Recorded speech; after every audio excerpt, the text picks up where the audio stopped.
Thank you for tuning into the faithful word spoken through Pastor Finney Abraham. We believe that the word of God will not only transform you into His image, but also encourage you and empower you to move forward. As you listen to this message, we pray that you realize that His grace is sufficient for you.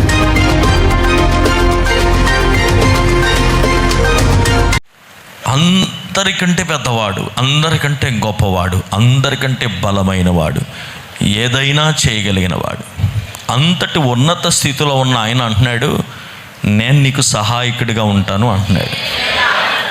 ఎవరైనా ఉన్నతమైన వ్యక్తి తన కింద ఉన్న వ్యక్తికి నేను నీకు సహాయకుడిగా ఉంటాను అంటాడా?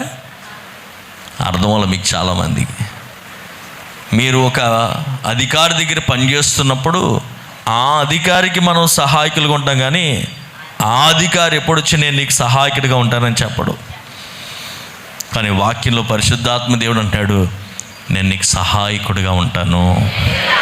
ఎంత గట్టిగా చప్పట్లు కొట్టాలి దేవునికి, ఎంత బిగ్గరగా దేవునికి స్తోత్రం చెప్పాలి. హల్లెలూయా! అంత శక్తిమంతుడైన దేవుడు నీ పక్క నేను హెల్పర్గా ఉంటా అంటున్నాడు. ఆయనను ఆలోచించుకుంటున్నప్పుడు మనం ఎంత తగ్గించుకోవాలి, మనం ఎంత సహాయకులుగా మారాలి అనే విషయం నన్ను చాలా బాగా తాకింది, హృదయాన్ని నన్ను ఎంతో బలపరిచింది ఆ వాక్యాన్ని.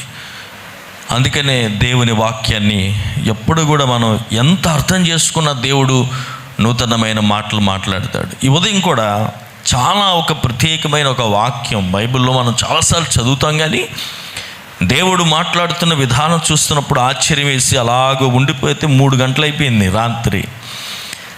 ఎందుకంటే ఆయన వాక్యం అంత ఇంట్రెస్టింగ్ ఉంటుంది. ఒకసారి చదువుతున్నప్పుడు, నేర్చుకుంటున్నప్పుడు ఆనందంలో నిద్రపోయి అన్నీ పోతూ ఉంటాయి. దేవునికి మహిమ కలుగునుగాక.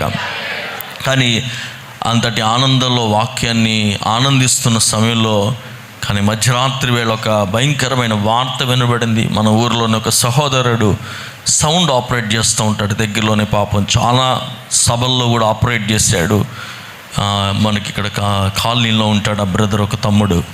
గత రాత్రి యాక్సిడెంట్లో చనిపోయాడు ఆ తమ్ముడు. చాలా బాధ అనిపించింది. రాత్రంతా నిద్రపట్టలేదు.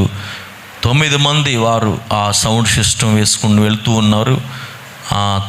ఎదురుగా లారీ గుద్దేసే డ్రైవరు నిద్రలో మరి ఎలా ఉన్నాడో తెలియదు, కానీ అతను స్పాట్లో చనిపోయాడు. పైన కూర్చున్న 9 మందిలో ఒకడు 2 వాహనాలకి ఎదురుగెళ్ళి అక్కడ రోడ్డు మీద పడి చనిపోయాడు. ఆ బాబు ఒక్కడేనంట, ఒక తండ్రి కూడా లేడు. ఒక తల్లి సహోదరిని ఈ కుర్రోడే పోషిస్తాడంట. పోషణ కోసం అని వెళ్ళాడు. దేవుని బిడ్డలారా, దేవుని కృప లేకపోతే మనం బతకడం చాలా కష్టం. చేతులెత్తి హల్లెలూయా చెప్పండి. ఆ కుటుంబాల కొరకు ప్రార్థనలో మీరు జ్ఞాపకం చేసుకోండి. మంచి సహోదరుడు ఇటు వెళ్తున్నప్పుడు ఎప్పుడు కూడా పలకరిస్తూ ఉన్నాడు, ప్రైజ్ లార్డ్ చెప్పేవాడు. చాలా పాస్టర్లు నేను చూశాను, చిన్న చిన్న కోటాలు పెట్టుకుంటే వారికి తక్కువగా వాళ్ళకి పెడతా ఉండేవాడు. అలాగూ నాకు ఆ సహోదరుడు పరిచయం. వాళ్ళ అమ్మమ్మ కూడా నాకు తెలిసి ఇక్కడే బాప్టిజం తీసుకున్నట్టు గుర్తు. ఏది ఏమైనా ప్రార్థన చేద్దాం. ప్రభు ఆ కుటుంబాన్ని దీవించి బలపరచునుగాక. లాస్ట్ వీకెండ్ అంటండి ఆ ఇంట్లో చనిపోయిన బ్రదర్ యొక్క ఫస్ట్ బర్త్డే చేశారంట లాస్ట్ సండేనే. కానీ ఈ సండే లేడు ఆ తమ్ముడు. కనుక మనము కృపలో దేవుని సహాయంలో ముందుకెళ్ళటానికి, దేవుని ఆశ్రయించి ముందుకెళ్ళటానికి, దేనిని మీద గర్వపడకుండా జీవించే కృప పరిశుద్ధాత్మ దేవుడు మనకి దయచేయనుగాక. అందుకే వాక్యం అంటుంది, మనము నీటి బుడగ లాంటి వారం, ఈరోజు కనపడి రేపు మాయమైపోయే వారము. అందుకనే ప్రార్థిద్దాం దేవుని సన్నిధానంలో. యోబు గ్రంథములో నుంచి ఒక మాట చదువుకుందాం. 20వ అధ్యాయము 15వ వచనాన్ని అందరూ కూడా నాతో పాటు కలిసి బిగ్గరగా చదవండి. యోబు గ్రంథము 20వ అధ్యాయము 15వ వచనం. వారు ధనమును మృంగివేసిరి గాని ఇప్పుడు దానిని మరలా కక్కివేయుదురు, వారి కడుపులో నుండి దేవుడు దాన్ని కక్కించును. హల్లెలూయా చెప్పండి. అలా చదవండి. వారు ధనమును మృంగివేసిరి గాని ఇప్పుడు దానిని మరలా కక్కివేయుదురు, వారి కడుపులో నుండి దేవుడు దానిని కక్కించును. ఎంత బాగుంది మాట. కడుపులో నుంచి దేవుడు కక్కించేటట్టు చేస్తాడంట.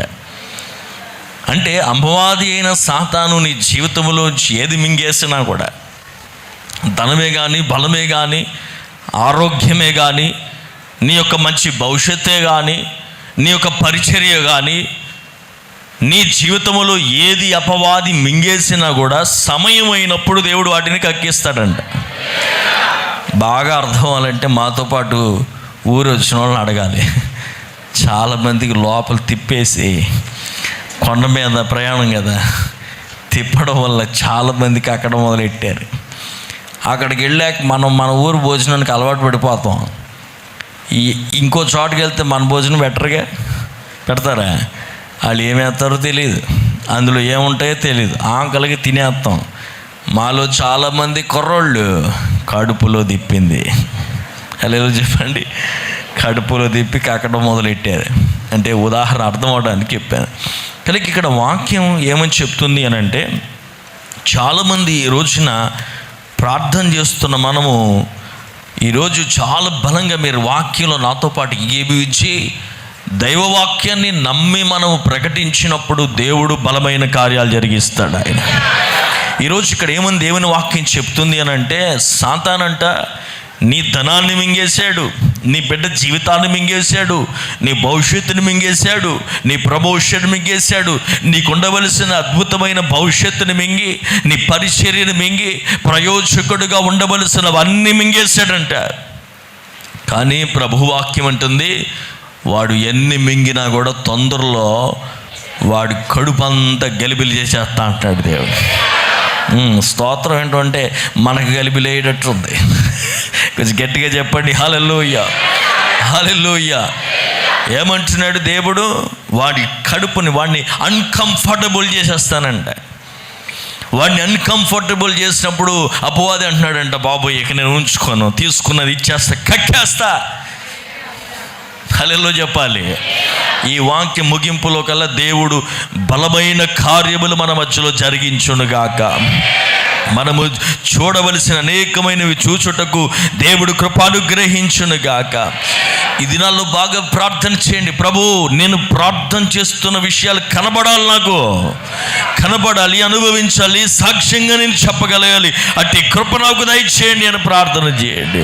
చేతులు ఎత్తి చెప్పండి, యేసయ్యా నీ నామములో అపవాది మింగేసిన ప్రతి గమ్యము, ప్రతి వ్యాపారము, ప్రతి రక్షణ, ప్రతి పరిచర్య, ప్రతి ప్రార్థన జవాబులు, ప్రతి ఒక్క ప్రభు ప్రయాణము, ప్రతి ఒక్క ఆశీర్వాదము ఉదయకాల సమయంలో విడుదలవునుగాక, బయటికి వచ్చునుగాక. గట్టిగా చప్పట్లు కొడుతూ దేవునికి స్తోత్రం చెప్తా. నిజంగా మన అనుభవాన్ని దేవుడు ఎంత అద్భుతంగా మాట్లాడతాడు వాక్యం చదువుతున్నప్పుడు అని అంటే, ఈరోజు ప్రార్థన చేస్తున్న మనము అసలు ఏం జరుగుతుంది ఇక్కడ నిజంగా చెప్పాలంటే, ఒక వేదన లోపల, ఒక రకంగా చెప్పాలంటే ఒక ప్రసవ వేదనలాగా ఉంది మనకి. కానీ వాక్యం అంటున్నాడు, చాలా వేదనలు అనుభవిస్తున్నావు, వేదనలు అనుభవించిన నీవు, ప్రార్థన చేస్తున్న నీవు అసలు ఏం రావాలి, ఏం కనబడుతుంది అనేది వాక్యంలోంచి మీకు చూపించాలనుకుంటున్నాను. చూపించి దేవుడు తాను ఏమనుకుంటున్నాడు అంటే, రెండు పనులు ఆయన చేయాలనుకుంటున్నాడు. ఆయన ఒకటి, అపవాది మింగినవన్నీ దేవుడు బయటికి తీసుకురావాలని ఆశపడుతున్నాడు. రెండవది, నేల నుండి దేవుడు కొన్ని బయటికి తీసుకురావాలని ఆశపడుతున్నాడు అండి. మీకు కొన్ని కన్ఫ్యూషన్గా ఉంటుంది, కానీ చివరి వరకు జాగ్రత్తగా వింటే దైవవాక్యములు వచ్చి మీకు చూపిస్తాను, అప్పుడు మీకు అర్థమవుతుంది దేవుని వాక్యం. దేవుడికి స్తోత్రం కలిగిన గాక. గట్టిగా హల్లెలూయా చెప్పండి. ఈరోజు మనకి వాస్తవంగా దైవ సన్నిధికి వచ్చి ప్రార్థన చేస్తున్న మన పరిస్థితి ఎలా ఉందో చూడండి. 26 యెషయా గ్రంథము 17వ వచనాన్ని మనం చదువుతున్నప్పుడు మనకు అర్థమవుద్ది. 26వ అధ్యాయము యెషయా గ్రంథము. యెహోవా ప్రస్తుత కాలము సమీపించగా గర్భవతి వేదన పడి కలిగిన వేదన చేత మొర్రపెట్టినట్లు మేము నీ సన్నిధిలోనున్నాము. మేము గర్భము ధరించి వేదన పడితిమి, గాలిని కన్నట్టు ఉంటిమి. హల్లెలూయా చెప్పండి. ఏమండి, గర్భం ధరించినోడు ఏం చూడాలి? చెప్పాలి, బిడ్డను చూడాలి. కానీ ఏం కనబడుతుంది? గాలి పుట్టినట్టుందంట. అంటే శూన్యము కనబడతా ఉంది. చూడాలనుకున్నది కనబడట్లేదు. ఎంతో వేదనలు పడి, ఎంతో ప్రయాసపడి, ఎన్నో అనుభవించి ప్రార్థన చేస్తూ తిరిగి బయటికి వచ్చి చూద్దామంటే ఏం కనబడుతుందంటే గాలి కనబడతా ఉంది. That is the reality of many people this morning. ఈ ఉదయకాలం అనేక మంది జీవిత వాస్తవం అదే. అది గత నెల అనుభవం ఉండొచ్చు, ఈ వారం జరుగుతున్న అనుభవం ఉండొచ్చు.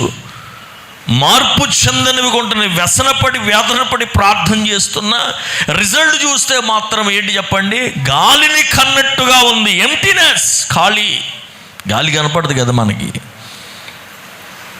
ఈ ఉదయకాలము ఆ పరిస్థితులన్నిటికీ దైవవాక్యం మార్పు కలిగిస్తుంది అని నమ్మేవాళ్ళు బిగ్గరగా చేతులెత్తి హల్లెలూయా చెప్పాలి. నమ్మిన వారు బిగ్గరగా చెప్పాలి. నమ్ముట నీ వలనైతే నమ్మువానికి సమస్తము. కొన్ని మనం నమ్మలేము, మానవ జ్ఞానముతో నమ్మలేము, దైవ జ్ఞానముతో సమస్తము సాధ్యము. మానవ జ్ఞానం పరిమితమైనది. జ్ఞానవ జ్ఞానము లాజిక్స్ మాట్లాడుతూ ఉంటుంది. దైవ జ్ఞానము తాను ఏమనుకుంటుందో ఆ పనిని చెప్పినది చెప్పినట్టుగా నెరవేర్చేస్తుంది అంతే. హల్లెలూయా చెప్పండి. ఇక్కడ చాలా విచిత్రమైన కొన్ని మాటలు మనము నేర్చుకోబోతున్నాం. చూడండి, 14వ వచనాన్ని మనం చదువుతున్నప్పుడు 26వ అధ్యాయం 14వ వచనంలో ఏమంటున్నాడు చూడండి. దానికి ముందు 19వ వచనాన్ని ఒకసారి చదువుతాం. 19వ వచనాన్ని చూడండి. 19వ వచనం, మృతులైన నీవారు బ్రతుకుదురు, వారి వారి శవములు సజీవులుగును, మంటిలో పడి ఉన్నవారులారా మేలుకొని ఉత్సహించుడి. నీ మంచు ప్రకాశమైన మంచు భూమి తనలోని ప్రేతలను సజీవులుగా చేయును. నా జన్మ చాలు.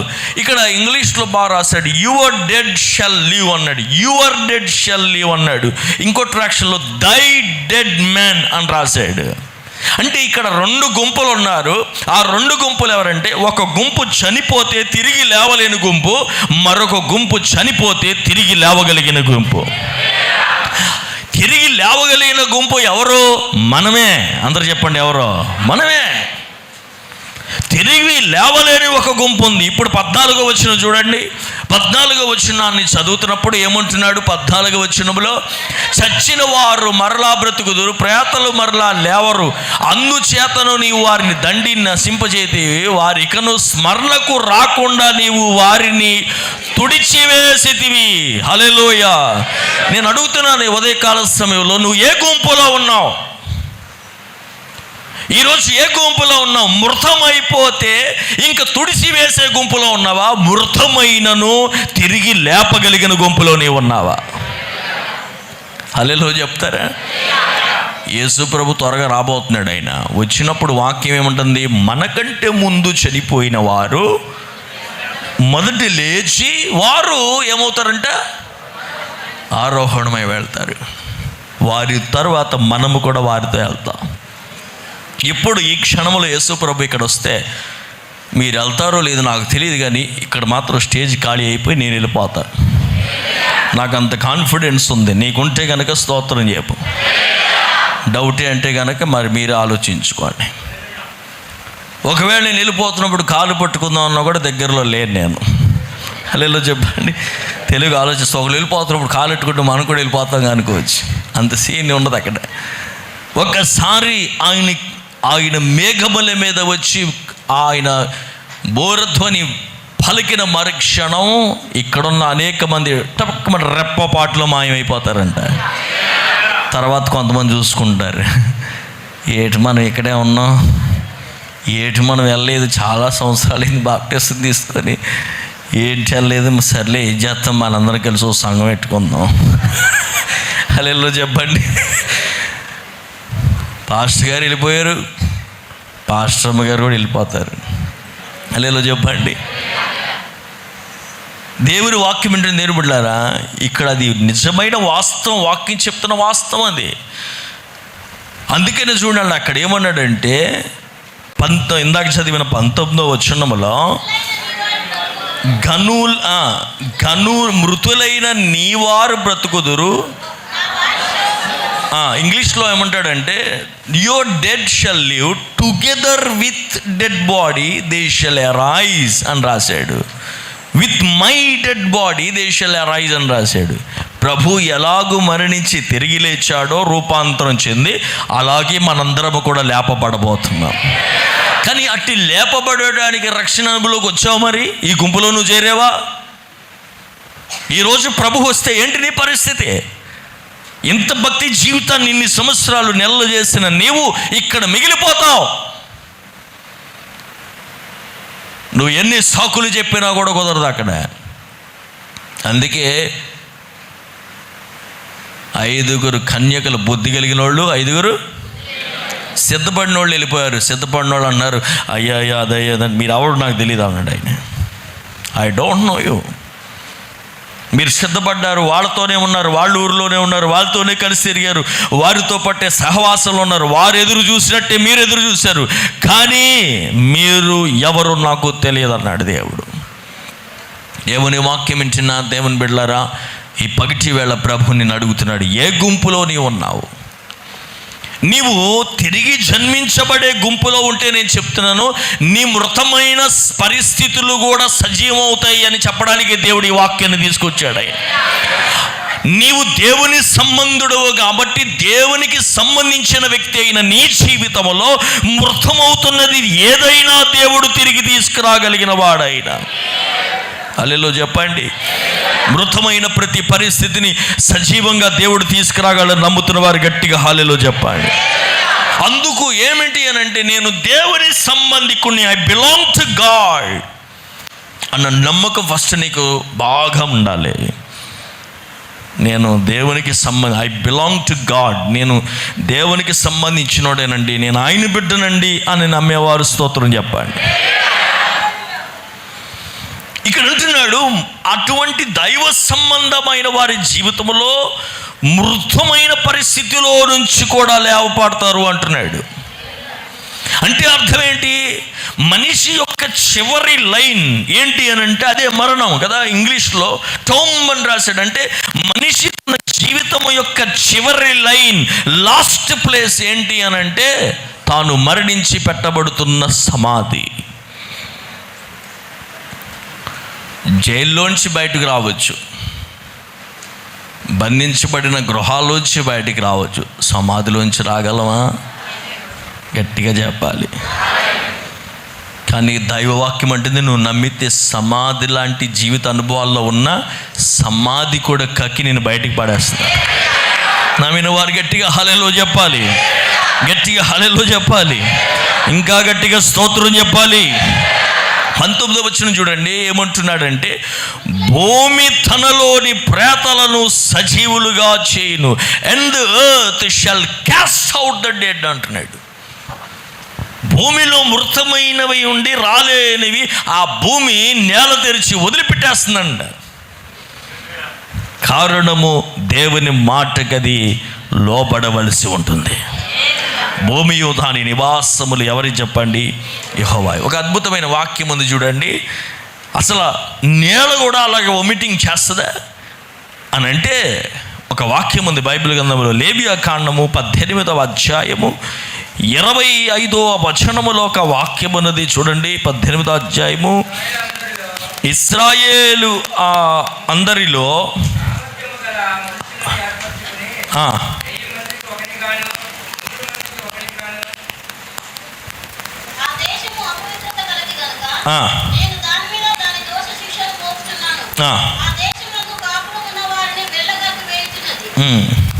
ఇంగ్లీష్లో ఏమనంటే, for the land is defiled, therefore I visit the punishment of its iniquity upon it, and the Lord omits out its inhabitants అని రాస్తుంది. నేల ఏం చేస్తుందంట? వదిలిపెడుతుందంట బయటికి. చేతులెత్తి హల్లెలూయా చెప్పాలి, గట్టిగా హల్లెలూయా చెప్పాలి. ఈరోజు నేనేమంటే తెలుసా, మన నేలల్లోంచి కొన్ని నేలల్లోంచి మనల్ని బయటకు వదలాలి. నేనేమంటే తెలుసా, ఈరోజు ఎడారనే నేలలో నుంచి వాగ్దానం అనే నేలలోనికి మనని విడుదల చేయాలి. చేతులెత్తి హల్లెలూయా చెప్పాలి. ఇరుకు అనే నేలలో నుండి విశాలత అనే నేలలోనికి దేవుడు వదిలిపెట్టాలి. బంధించబడిన నేలలో నుండి విడుదల పొందుకునే నేలలోనికి మనం విడిచిపెట్టాలి. ఐగుప్తు దేశములో నుండి వాగ్దాన దేశములోనికి మనం వదిలిపెట్టాలి. కొన్ని నేలలు ఈ పగటి వేళ నిన్ను విడిచిపెట్టులుగాక, శాపకరమైన నేల నిన్ను విడిచిపెట్టులుగాక, బంధించబడిన నేల నిన్ను విడిచిపెట్టులుగాక, నిన్ను ముందుకెళ్లకుండా చేసి బంధించబడిన స్థలముల్లో నుండి దేవుడు నిన్ను విడిపించునుగాక, నిన్ను విడిపించవలసిన దేశములో నుండి దేవుడు నిన్ను విడిపించునుగాక. పరిశుద్ధాత్మ దేవుడు ఎవరో చెప్తున్నా నీతో, ఈ దేశపు నేల నుండి నువ్వు విడిపించబడాలి. దేవుని వాగ్దానం నీకు ఉంది కాబట్టి. చూడండి, అందుకని అపోస్తుల కార్యములో ఒక అద్భుతమైన మాట రాస్తుంది. ఎందుకు అంత విడుదల దేవుడు చేయవలసి ఉంటుంది అని మనం ఆలోచించినట్లయితే, అపోస్తుల కార్యములు 2వ అధ్యాయము 24వ వచనము 25వ వచనం చూడండి. మరణము ఆయనను బంధించకపోయెను, ఆ మరణము ఆయనను బంధించుట అసాధ్యము గనుక దేవుడు మరణ వేదనలు తొలగించి ఆయనను లేపెను. ఆయన గురించి దావీదిట్లా నేను ఎల్లప్పుడూ నా ప్రభువు ఎదుట ప్రభువును చూచుచుంటిని, ఆయన నా కుడి పార్శ్వమును ఉన్నాడు గనుక నేను కదల్చబడను. కావున నా హృదయం ఉల్లసించును, నా నాలుక ఆనందించెను, మరియు నా శరీరము కూడా నిరీక్షముగా నిలకడగా ఉండును. దేవునికి స్తోత్రం కలుగును గాక. 25వ వచనములో ఏమి రాస్తుందంటే, 25వ వచనం, ఆయనను గురించి దావీదు ఇట్లు అనెను. దేవునికి స్తోత్రం. అంటే ఇక్కడ ఏంటంటే ఆలోచించండి, దావీదు ఇట్లు అనెను అంటే ఏంటంటే, దావీదు ఏమంటాడంటే, ఈ చెప్పుతున్న మాటలు ఒక వాగ్దానం. వింటున్నారా? ఈ చెప్పబడుతున్న మాటలు ఒక వాగ్దానం. ఈ వాగ్దానం ఉన్నప్పుడు, ఈ వాగ్దానం నెరవేర్చబడవలసినప్పుడు, ఈ వాగ్దానం చూడవలసినప్పుడు ఏది పట్టుకున్నా కూడా అది పట్టుకోలేదు. అలా అర్థం చేసుకున్నప్పుడు మీకు వాక్యం అర్థం అవుద్ది. గట్టిగా హల్లెలూయా చెప్పండి, గట్టిగా హల్లెలూయా చెప్పండి, హల్లెలూయా చెప్పండి. నీ పైన వాగ్దానం ఉన్నంత కాలం ఒక చెరసాలు నిన్ను ముయ్యలేదు, సమాధి నిన్ను ముయ్యలేదు, బంధకములు నిన్ను ముయ్యలేవు. నేను చెబుతున్నాను, ఏది, ఏ బలహీనత కానీ, ఏ నేల కానీ, ఏ దురాత్మ కానీ నిన్ను పట్టుకొని ముంచలేడు, పట్టుకొని ముంచలేడు. హల్లెలూయా. నమ్మే బిడ్డగా దేవునికి స్తోత్రం చెప్పాలి. దేవుడు నీతో మాట్లాడిన మాట, వాగ్దానాన్ని ఒకవేళ అపవాది పట్టుకొని ఉన్నవాడు ఆ వాగ్దానం ఉన్నంత కాలము వాడు ఎంత బిగించినా కూడా విడుదల చేయవలసిన టైం వచ్చినప్పుడు విడుదల చేయాలి. వాడు దేవునికి స్తోత్రం కలుగును గాక. అపవాది అంటాడు, నేను వదిలిపెట్టను, దురాత్మ అంటుంది, నేను వదిలిపెట్టను. కానీ దేవుని వాక్యం ఏమని చెప్తుందో తెలుసా? నువ్వేం చెప్పాలి పగటి వేళంటే, నా కుటుంబం బయటకు వస్తుంది, నా బిడ్డ బయటకు వస్తాడు, నేను ఈ ఆర్థిక పరిస్థితుల నుంచి వెలుపలకు వస్తాను, ఈ బంధకముల నుంచి వెలుకు వస్తాను, ఈ శాపము నుండి వెలుపలకు వస్తాను, పరిచర్య చెయ్యలేని బంధకాల నుంచి బయటికి నేను వస్తాను. నమ్మేవారు స్తోత్రాలు చెబుతూ ఉండాలి. నువ్వు నమ్ముతున్నావు అన్న దానికి సూచనది. You respond to God's word. దేవుని శబ్దానికి నువ్వు స్పందిస్తూ, అవును ప్రభువా, నేను రాగలుగుతాను నీ కృప వలన, నేను బయటికి రాగలుగుతాను వాగ్దానం ఉన్నందుకు, నేను స్వస్థపడతాను నువ్వు నాకు మాట ఇచ్చినందుకు. హల్లెలూయా. అందుకే అంటున్నాడు, ఆయన చెప్పినట్లు ఆయన మరణము కూడా బంధించలేకపోయిందంట. ఎందుకంటే వాగ్దానం ఉంది కాబట్టి. నా పైన వాగ్దానం ఉందన్నవారు స్తోత్రం చెప్పండి. ఒక్క వాగ్దానం కూడా లేదన్నవారు ఎవరు లేరు. అందరము వాగ్దానం కలిగిన వాళ్ళమే. అయితే ప్రభు ఏమంటున్నాడంటే, ఈ వాగ్దానం కలిగిన నీవు వేచి ఉండు. నిజమే, అపవాది మెంగుతున్నాడు, నిజమే, అపవాది కీడు చేస్తున్నాడు, నిజమే, నీ దగ్గర ఉన్నది అపహరించుకుపోయాడు, నిజమే. కానీ దేవుడు అంటున్నాడు, సమయమైనప్పుడు నిశ్చయముగా వాగ్దానము గనక ఉంటే, ఆ వాగ్దానాన్ని నువ్వు నమ్మే వ్యక్తివైతే ఎంతటి పరిస్థితి అయినా, అది మరణమైనా సరే, దేవుడు అంటున్నాడు, సజీవంగా నేను బయటికి తీసుకొస్తా. నమ్ముతున్న వారు కావాలి. ఉదయకాల సమయంలో చేతులెత్తి గట్టిగా హల్లెలూయా చెప్తారా? గట్టిగా హల్లెలూయా చెప్తారా? దేవుడు చేయగలడా, చేయలేడా? ఎండిపోయిన ఎముకల మధ్యలోకి తీసుకెళ్ళాడు ఒకడిని. బ్రతుకుతాయంటే ప్రభువా నీకే తెలుసు ప్రభు అన్నాడు. అయితే నువ్వు మాట్లాడు వాటితో అన్నాడు. మాట్లాడిన మరుక్షణం ఎముక కలిసిపోయి మాంసము నరములు సమకూడి అవి గొప్ప సైన్యముగా లేపబడినవి. For God everything is possible. Hallelujah చెప్పండి. వాక్యం చదువుకున్నప్పుడు నేను ప్రార్థన చేసుకుంటాను, ప్రభువా నీవిస్తున్న ఆత్మలు ఎక్కడ పట్టబడినవో వాటిని విడుదల చేయి. ఏ దేశమునకు వెళ్ళటానికి నీ బిడ్డలు హోల్డ్ అయిపోయారో వాటిని విడుదల చేయి ప్రభువా. ప్రతి విషయాన్ని దేవుని సన్నిధిలో ప్రార్థన చేసి, ఎందుకు అని అంటే నువ్వు వాగ్దానం చేసావు కాబట్టి, నువ్వు చెప్పావు కాబట్టి ఏది పట్టుకోవడానికి అవకాశం లేదు. ఏ మనుషుడు పట్టుకోలేడు. నేను చెప్తున్నాను, నీ ప్రమోషన్ ఎవడో ఆపలేడు. దేవుడు వాగ్దానం దాని మీద ఉంటే ఎవడో ఆపలేడని చెప్తున్నాను. ఎవరు ఆపలేరు, వారికి అసాధ్యము. దేవుని వాగ్దానం ఉన్నంత కాలము ఏది పట్టుకోవడానికి వెళ్ళలేదు. అలాగైతే నమ్ముతూ చెప్పు, దేవా నా కొరకు ఈ పగటి వేళ విడుదల చేయండి. నువ్వు వాగ్దానం చేసావు కాబట్టి ఆ విషయంలో విడుదల అవ్వాల్సింది విడుదల చేయండి. అది ఉద్యోగమే కానీ, ఆత్మీయ జీవితమే కానీ, పరిచర్య కానీ, బిడ్డ యొక్క ప్రభు జీవితంలో కార్యమే కానీ, అది ఆర్థిక పరిస్థితే కానీ, అనారోగ్య విషయమే కానీ, ఏదైనప్పటికీ అయ్యా సాతాను బిగబెట్టినది ఉదయకాలం, దాని మీద నేను చూసేది వాడు ఎంత బిగించాడనేది నేను చూడట్లేదు, కానీ ఆ విషయంలో నీ వాగ్దానము ఎంతగా ఉందో అదే నేను నమ్ముచున్నానయ్యా, వాగ్దానము చేసిన దేవుడు నమ్మదగిన వాడు. గట్టిగా చప్పట్లు కొడుతూ ప్రభుకి స్తోత్రం చెల్లిద్దాం. హల్లెలూయా. చూడండి, అందుకే ఏమంటున్నాడు చూడండి, మన గురించి మాట్లాడితే ఏమంటున్నాడు, 26వ అధ్యాయం యెషయా 19వ వచనం చదువుతున్నప్పుడు 26వ అధ్యాయం 19వ వచనంలో చూడండి, చాలా విచిత్రంగా ఉంటుంది. మృతులైనని వారు బ్రతుకుదురు, నా వారి శవములు సజీవములగును, మంటిలో పడి ఉన్న వారులారా మేలుకొని ఉత్సహించుడి. అబ్బా, కంప్లీట్గా కాంట్రాడిక్టింగ్గా ఉంది. మంటిలో ఉన్నవాడు మేలుకొని ఎలా ఉత్సహిస్తాడు చెప్పండి? మధ్యలోకి వెళ్ళిపోయిన వాడు ఎలా లేచి ప్రభుని స్తుతించగలుగుతాడు? అక్కడ అంటున్నాడు, నీ మంచు ప్రకాశమైన మంచు భూమి తనలోని ప్రాతలను సజీవులుగా చేయనంటున్నాడు. For your dew is the dew of herbs అని రాశాడు. మంచు అని అంటే మీకు తెలుసో లేదో, ఎన్ని మృతమైన పరిస్థితులు ఇక్కడ కూర్చున్నా ఆదివారం మంచు పడతా ఉంటుంది. హల్లెలూయా. ఆదివారం ఏం పడుతుంది? అందుకే లేచి స్తోత్రం చెప్తున్నావు, పాట పాడుతున్నావు. ఇంత భయంకరమైన మృత పరిస్థితుల్లో కూడా స్తోత్రం ఎలా చెప్పగలుగుతున్నావు? మేల్కుంటున్నావు. ఎలాగంటే ప్రతి ఆదివారం నీకు మంచి ఇస్తున్నాడు ఆయన. ద్వితీయోపదేశకాండం 32వ అధ్యాయము 1వ వచనాన్ని చదవండి. ఆకాశ మండలమా చెవియొగ్గుము, నేను మాట్లాడున్నది భూమండలమా నా నోటి మాట వినుము. నా ఉపదేశము, అందరూ చదవండి, నా ఉపదేశము వానవలే కురియును, నా వాక్యము మంచు వలె లేత గడ్డి మీద పడు చినుకుల వలెను, పచ్చిక మీద కురియు వర్షము వలె ఉండును. ఇప్పుడు పడుతుంది ఏంటి ఇక్కడ? మంచు అంటే ఏమన్నాడు అక్కడ? నా వాక్యము మంచు వలె. అందరు చెప్పండి, నా వాక్యము. హల్లెలూయా.